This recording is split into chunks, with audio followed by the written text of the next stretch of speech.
Hi, Tony DeWitt here, Missouri appellate attorney and a guy who likes to make the law make sense on YouTube. So, politicians just tend to do some really dumb things. I'll have more on that in just a moment.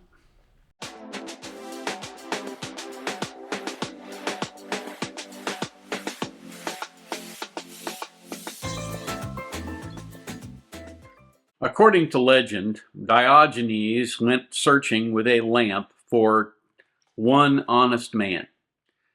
If Diogenes were around today, the one place he might not look is in the political sphere, because I think it's pretty obvious, just based on your experience, you can probably attest to the fact, for the most part, politicians tend to lie, but only on days that end in Y.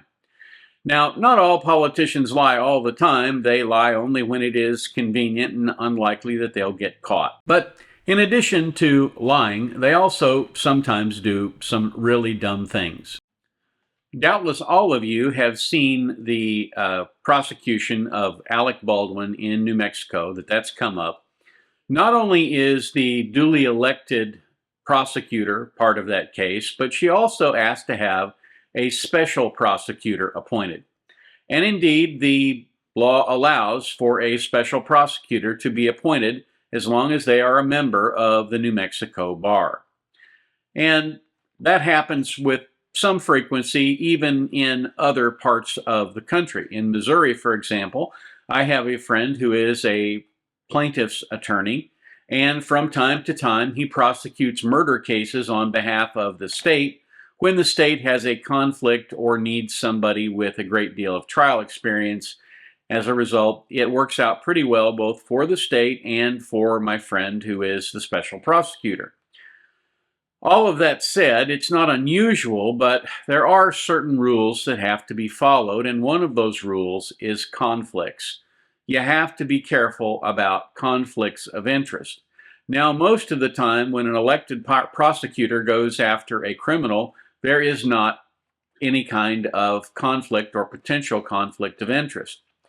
But lawyers are always reminded, as are judges and our prosecutors, that you should avoid even the appearance of impropriety.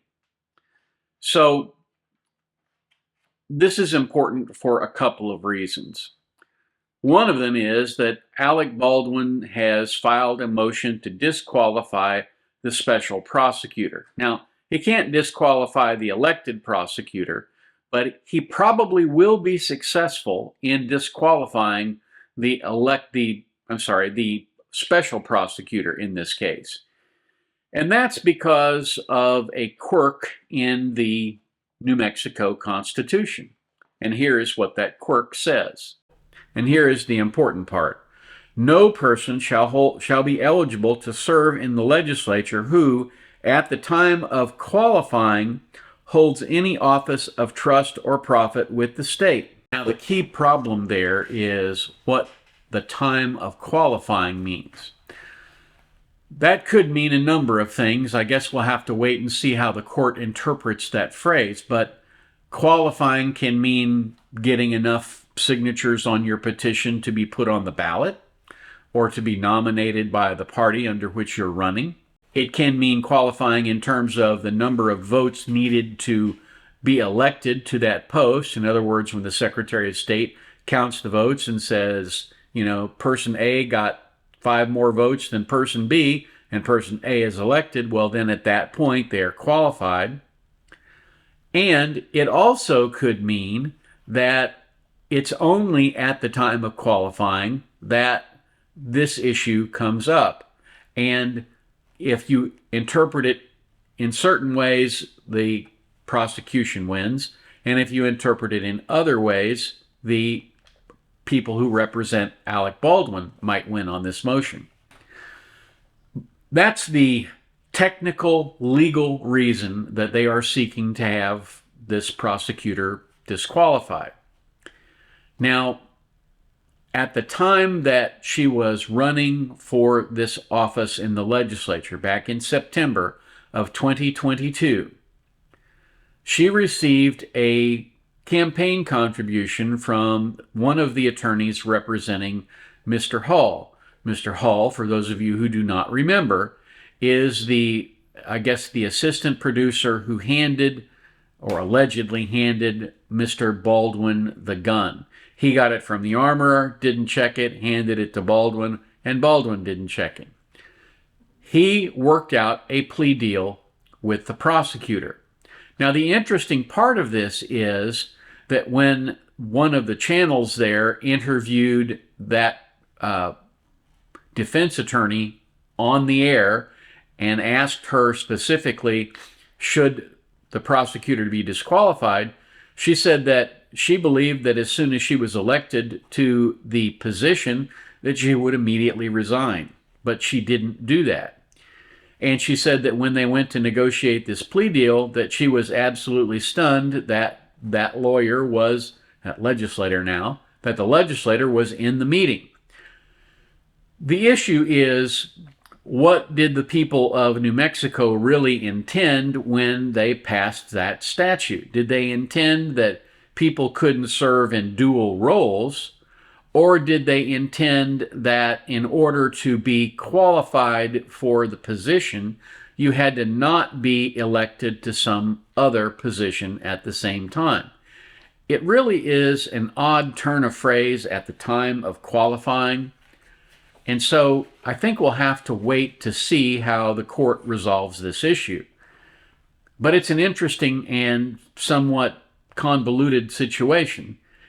The other part of the problem is, quite frankly, there could very well be a potential conflict of interest because the prosecutor accepted $250 as a political donation in September after she was appointed as the special prosecutor and while this other lawyer was representing Mr. Hall.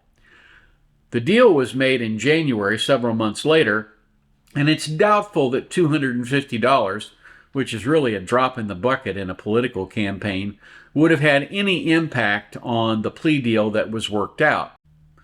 I think the plea deal was worked out principally between the elected prosecutor and Ms. Hall's attorney. I don't believe that this other attorney played much of a role, if any, in that decision-making. But it is the appearance of impropriety that is important here. So now this special prosecutor has two strikes against her. What does the state mean? What does the state constitution mean? And why are you taking campaign contributions from the lawyer of one of the people you're prosecuting? It just looks really bad for a Republican legislator to take a campaign contribution from the lawyer for one of these defendants. It's not a definitive conflict of interest, but it is a potential, what I would call a prudential conflict of interest, and something that should be avoided. And in addition, the real problem here for this special prosecutor is that it doesn't say she can't serve as the special prosecutor. What it says is she can't serve as the legislator. And as a result of that, her political opponents should be mounting a drive to get her booted from the legislature. And of course, the legislature in New Mexico is pretty heavily Democratic. And as a result of that, she could certainly be subject to a motion to have her removed from her seat as a legislator because she has not resigned from her role as a special prosecutor. So it'll be interesting to see how that plays out. If I were advising her, I would advise her to resign immediately as the special prosecutor and serve out her term as the elected representative. The fact of the matter is, the New Mexico prosecutor could very easily go out and find another female attorney, another special prosecutor, and have them appointed as the special prosecutor in the case, and as a result, avoid all of this appearance of impropriety. It is the elected prosecutor who should be pushing her to resign. Now, I would hope that that would have been the only dumb politician that I would have to talk about today, but there's another, and this particular case has an interesting teaching element to it. One of the things that sometimes comes up when you're handling plaintiff's cases is you start talking settlement toward the last quarter of the case. Maybe in the 6 months prior to going to trial, you start talking settlement with the other side, and you start getting your client used to the idea that maybe they ought to settle this lawsuit. I really have to apologize for all the jump cuts in this video. They are running some kind of street sweeper here in my neighborhood, and it sounds like somebody dropped a couple of packages of screws into a blender and turned the blender on every time they run up and down the street. So I have to quit stopping. I have to keep stopping and starting. Sorry about that, guys. A lot of times people will ask, well, why do I even want to talk about settlement? I want to take them to trial, and I want to show the whole world what a bunch of jerks these people are. And you know, you can understand that when someone has lost a loved one or they've been hurt themselves personally. You can understand somebody wanting their pound of flesh, but usually that is not in their long-term best interest, and it's up to the lawyer to explain that. And one of the things that we frequently do is we talk about things that you can get through a settlement that you can't get in a lawsuit. So when you go into a lawsuit, you can get one thing: damages. The court will, if it's a personal injury lawsuit, the only thing you can get is damages, and they will pay you some amount of money. And of course, even if you win at trial, there's going to be an appeal, so you're going to have a long time to wait to get that money. And a lot of times clients are, older. They're not going to be around forever to wait for, 5 years for an appellate victory to be sealed. One of the things that you talk about is that a bad settlement is better than a good trial verdict for that particular reason. But there's another reason why you sometimes go for a settlement. And that is because you can get things that the court can't give you through the legal process. Many years ago, we had a situation where a young child died as a result of misadministration of intravenous fluid. And one of the things that we got in the settlement of that case was that the hospital agreed to change its policies about intravenous lines. The change that was made required them to use a specific kind of volume limiting device that would prevent the tragedy that occurred in that case. In another case, I had a situation where the client asked that the hospital apologize for what happened to the decedent, and the hospital agreed to do that.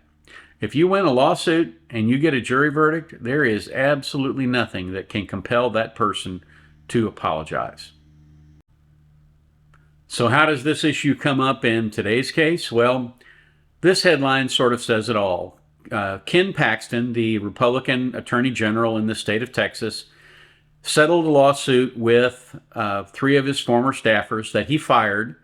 And he fired them because they reported him to the FBI, or allegedly report for that reason. And he then described them as rogue employees.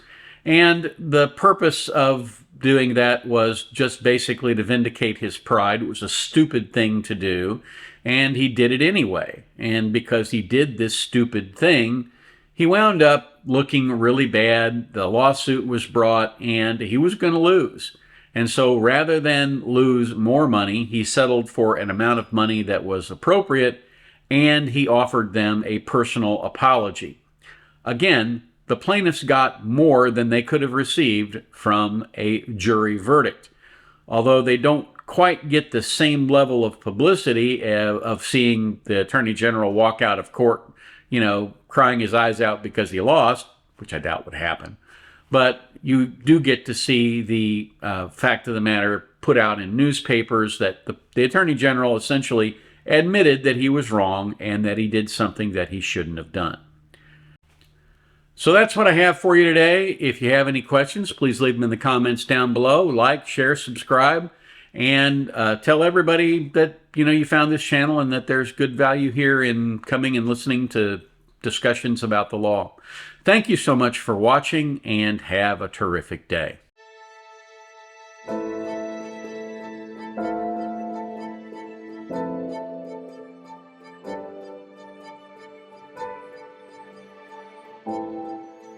If you like this video, here are a few others you might try, and don't forget to subscribe. Have a terrific day, guys.